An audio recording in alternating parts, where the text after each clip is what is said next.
I ran into this last week. Here's what fixed it for me.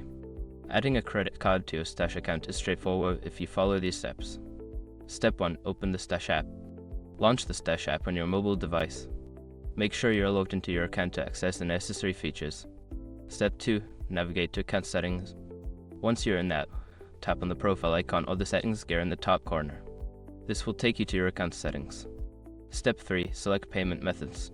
In the account settings menu, look for the option labeled payment methods or add payment method. Tap on it to proceed. Step 4. Add your credit card information. Choose the option to add a new credit card. Enter your card number, expiration date, and CVV. Double check for any typos to avoid issues later. Step 5. Save changes. After entering your credit card details, make sure to save the changes.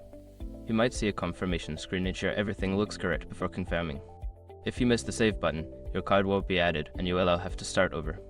I hope this guide helps you add your credit card easily. If you have any questions, feel free to ask.